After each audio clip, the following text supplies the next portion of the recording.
Hapon na po ngayon dito sa amin. Kung nakikita nyo, nagsisimula na pong umilaw yung mga LED lights na pailaw ko po dito sa aking pabuhan. Pero ayan, kita pa man, klaro pa yung mga alagang pabo. So kanina, hindi lang ako nakapag-video kanina dahil nag-live po ako sa Facebook. Ayan o, sinasulit niya, sinisinop niya yung pagkain. Bali, ito po yung nangyari kanina mga kapatid, kaunting ganap dito sa aking pabuhan. Ako lang yung nag-DIY nito, nang gumawa. Ito po yung brooder ko po na galing po sa area na yon, sa likod ng kubo na yan, yung parang barracks ko po. Nilipat ko kahapon dito. Ayan, nagpatulong na lang ako ng 4 na tao para mailagay dito. So kanina, ito po yung DIY ko na nagmasap ako ng simento. 1.5 simento yung nagasto ko dyan eh. Tapos buhangin, graba. Ayan, so matigas na yan ng konti.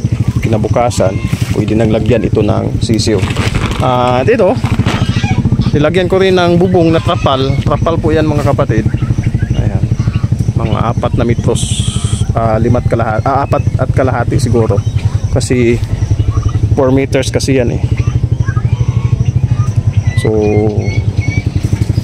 ayun, ang ginawa ko lang is, ayan, hindi pa tapos yung bubong kasi ang ginagawa ko ngayon, mahal kasi yung yero para makamura ako. Ayan, trapal, tapos dadaganan ko ng mga sako. Yung dati, yung mga harduplex, ayan, may mga tinapon kasi dito sa amin ng mga harduplex. Ayan po yung aking ipabibigat, itambak sa itaas para hindi po tumagos yung, hindi masira yung trapal. Kasi itong trapal, kayang tumagal nito kapag laging nababasa. Pero pag basa at init ng araw yung tatama sa kanya, madali lang siyang mabulok. So, ayan. Kailangan natin saglit ng flashlight. Ayan. Bali, kawayan po kasi yung nasa ilalim niyan eh. Ayan, kawayan po yung nasa ilalim. Kaya dagdagan ng trapal para hindi tatagos yung tubig. Tapos dagdagan ng mga sako. Maraming sako dito eh. Ayan o, hihiwain ko yung sako na yan. Ayun na. Para all goods na po itong ating brooder.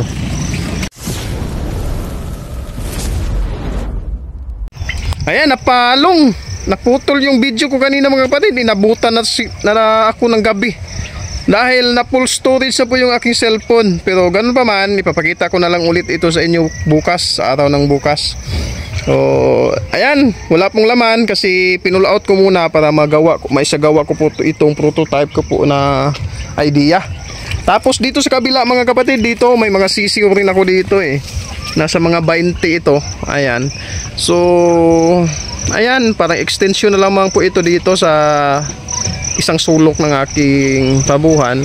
So yung light nito mga kapatid, yan, LED lights lang po yung gamit ko. Tapos dito po yung aking broad-breasted na si Blackbird. Ayun si Blackbird oh. Ayun si Blackbird, ayan. LED lights lang po yung pailaw ko. Tapos yung mga sisiw dito mga kapatid, dito sa brooder na ito, ayan, hindi pa talaga tapos eh. Yung sisiw nito is andyan po sa loob. Andyan. Ayan. At papasilip ko na lamang po sa inyo na sa ganon, yung iba nating kababayan na magsisimula pa po sa pag-aalaga ng pabo is magkaroon po sila ng idea. Ayan o, may mga sisiw po ako dito. Kumakain pa. So ito po yung isang problema eh. Dati nagawan ko na ng paraan na para hindi madaling magkasakit yung ating pabo is babakuran yung ilalim ng ating brooder.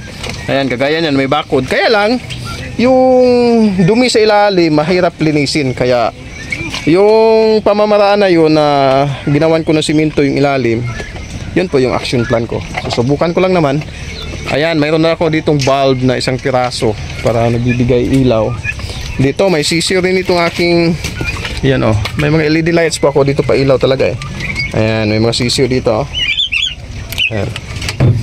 Tapos dito, ayan, ito po yung mataas-taas na dugo ng aking mga pabo. Ayan. So may mataas-taas na dugo na ito ng pagiging broad-breasted, kaya at nakasegregate po sila. At dito ko po inalis yung talagang madilim na. Nabutan talaga ako ng dilim. Diyan, yung may mga kulay white, mga hard duplex po yan. So yan, mga LED lights lang po talaga yung pailaw ko. So, as of now mga kapatid, base po sa experience ko po talaga, doon po sa mga kababayan o kapatid natin na nagsisimula na po mag-alaga ng pabo, tapos namumroblema po sila na nagkakabulotong yung kanilang pabo, is isa pong pinaka-epektibong paraan talaga mga kapatid is magpailaw po tayo sa ating mga pabo. Ayan. Kahit itong mga pabo na ito, may 4 months, 3 months po dito, naghalo na po ito, 3 months at saka 4 months mga kapatid. Hindi man na zero talaga na hindi po nagkaroon ng bulutong. May isang piraso dito na nakita ko po nagkaroon ng bulutong, pero hindi po lumala, hindi po grabe. May mga 3 butlig-butlig lang yung kanyang ulo. So, ipinapakita ko po ito sa inyo mga kapatid na isa po itong paraan para maiwasan po natin na magkabulutong yung ating mga alagang pabo. Ito nga, mga breeder ko po dito. Ayan, may pailaw po yan. So, hindi naman masyadong kailangan talaga na sobrang lakas ng ilaw. Yan, ang gamit ko is 3 watts lang po yan mga kapatid. LED lights na 3 watts. Pero ito, 6 watts ata to. Ito malaki ito, 6 watts. Ginamit ko ito dito kasi nga nung nag 3 months po itong mga pabo na ito, yan po yung prone talaga sa fowl pox eh. 2 months, 3 months, yan po talaga. Kaya malakas-lakas ng konti yung nilagay ko na bulb dito. Nasa mga 6 watts yan. Yung doon 3 watts na yun, sobrang liit. Ayan. So sana po nakabigay ito ng kaunting impormasyon sa inyo mga kapatid na nagkukumpulan na yung mga pabo ko. Ayun.